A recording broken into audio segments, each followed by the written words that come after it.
શિવના લિંગની અને પ્રતિમાની પ્રથમ ઉત્પત્તિ કેવી રીતે થઈ? આ દુનિયામાં, આ બ્રહ્માંડમાં સૌથી પહેલું લિંગ કઈ રીતે આવ્યું, કઈ રીતે પ્રગટ થયું? અને પ્રતિમા પણ ઈશ્વરની, શિવની સૌ પ્રથમવાર કઈ રીતે પ્રગટ દુનિયામાં થઈ?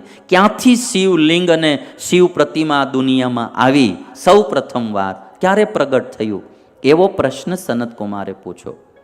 અને ત્યારે નંદિકેશ્વર હવે જે કથા સંભળાવે એ હું તમને કહું. કે છે કે એકવાર બ્રહ્મા અને વિષ્ણુમાં વિવાદ થયો બેયમાં. શું? બ્રહ્મા કે હું શ્રેષ્ઠ છું, વિષ્ણુ કે હું શ્રેષ્ઠ છું. બેયમાં શ્રેષ્ઠપણાનો વિવાદ ચાલ્યો. અને દેવતાઓ તો બધા પૂજ્ય હોય, એમાં આપણે કંઈ બીજું લાંબુ વિચારવાનું, આપણે તો મૂળ સાર આપણા હિતનો હોય લેવાનો છે. એટલે બ્રહ્મા અને વિષ્ણુમાં વિવાદ થયો, હું શ્રેષ્ઠ, હું શ્રેષ્ઠ. બંને જણા જરાક વાક યુદ્ધ કરવા લાગ્યા અને યુદ્ધમાં આવી ગયા. એ સમયે બ્રહ્મા અને વિષ્ણુની વચ્ચે જ્યોતિર્મય સ્તંભ પ્રગટ થયો. જ્યોતિર્મય સ્તંભ પ્રગટ થયો. અને એ જ્યોતિર્મય સ્તંભ એટલે મૂળ ઈશ્વર તત્વ નિરાકાર રૂપે, જ્યોતિ રૂપે બેયની વચ્ચે પ્રગટ થયું.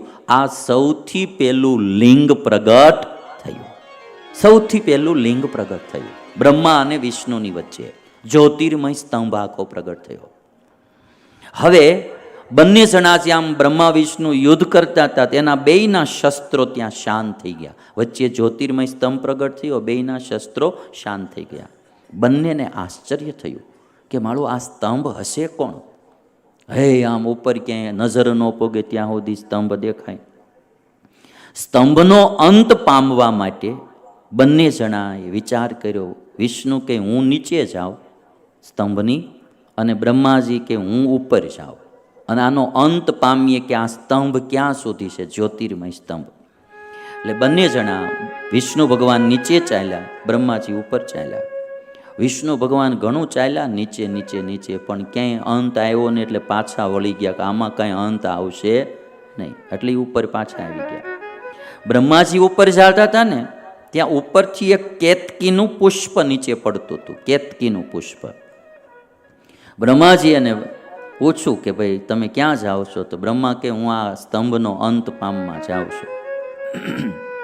કેતકીના પુષ્પે એટલું કીધું કે હું આ સ્તંભના મધ્ય ભાગમાંથી ઘણા દિવસથી નીચે પડી રહ્યો છું, આજ સુધી હજી મને આનો અંત મળ્યો નથી. એટલે તમે પાછા વળી જાઓ, ધક્કો જ થાય.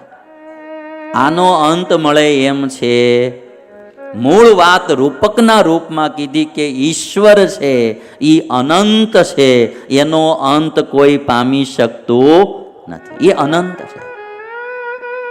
એટલે બ્રહ્માજી કે હાલો તો હું પાછો વળી જાઉં. બ્રહ્માજી આવતા હતા, કેતકી નામના પુષ્પને બ્રહ્માજી એટલું કીધું, જો હું વિષ્ણુ પાસે જઈશ એટલે હું એમ કહીશ કે મેં અંત પામી લીધો, એટલે તું સાક્ષી પૂરજે કે હા આણે અંત પામી લીધો.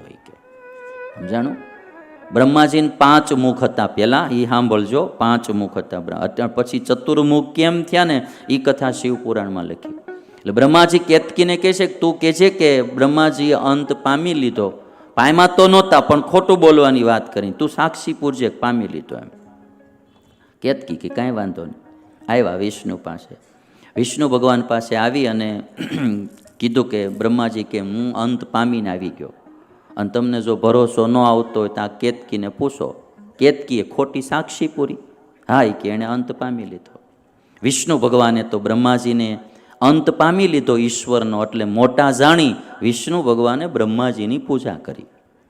બ્રહ્માની પૂજા કરી અને એ જ સમયે જે જ્યોતિર્મય સ્તંભ હતો, લિંગ રૂપે, નિરાકાર રૂપે, એ સાકાર રૂપે પ્રગટ થયો અને મૂર્તિમાન શંકર પ્રગટ થયા. મૂર્તિમાન શંકર પ્રગટ થયા. પેલા જ્યોતિર્મય સ્તંભ રૂપે પ્રગટ થયા, એ સૌથી પહેલું લિંગ પ્રાગટ્ય. અને પછી એ જ ભગવાન મૂર્તિમાન પ્રગટ થયા. એ મૂર્તિમાન થયા એટલે કહે છે કે શિવની લિંગ રૂપે પણ પૂજા થાય અને મૂર્તિ રૂપે પણ પૂજા થાય છે. અને ભગવાન મૂર્તિમાન પ્રગટ થયા અને વિષ્ણુ ભગવાનને કહે છે કે તમે સત્યનો માર્ગ રાખ્યો, તમે ખોટું ન બોલ્યા કે ભાઈ હું અંત નથી પામ્યો તો નથી પામ્યો, તમે સત્યના માર્ગે રહ્યા, માટે સર્વત્ર તમારી પ્રતિષ્ઠા અને પૂજા થશે. મહાદેવજી વિષ્ણુને કહે સર્વત્ર તમારી પ્રતિષ્ઠા અને પૂજા થશે. અને મહાદેવજીએ એક ભૈરવ પ્રગટ કર્યો અને ભૈરવને આજ્ઞા કરી કે આ બ્રહ્માજી ખોટું બોલ્યા, જે મુખથી ખોટું બોલ્યા એ મુખને તમે કાપી નાખો. એટલે એ પાંચમું મુખ જે બ્રહ્માજીનું હતું ભૈરવે કાપી નાખ્યું. ત્યારથી બ્રહ્માજી ચતુર્મુખ થઈ ગયા. એટલે ચતુર્મુખી બ્રહ્મા કહેવામાં આવે. પેલા પંચમુખી હતા, પણ ખોટું બોલ્યા જે મુખથી એ મુખ. એટલે આ કથા મને તમને એવી શીખવાડે, ખોટું બોલે એ મુખ મુખ જ નથી એમ. હા, એ મોઢું રાખ્યા જેવું, એટલે એ મુખ મુખ નથી. એટલે પાંચમું મુખ કાપી નાખ્યું. અને મહાદેવજી બ્રહ્માજીને એટલું કીધું કે આજથી જગતમાં તમારી પૂજા કે ઉત્સવ થશે નહીં.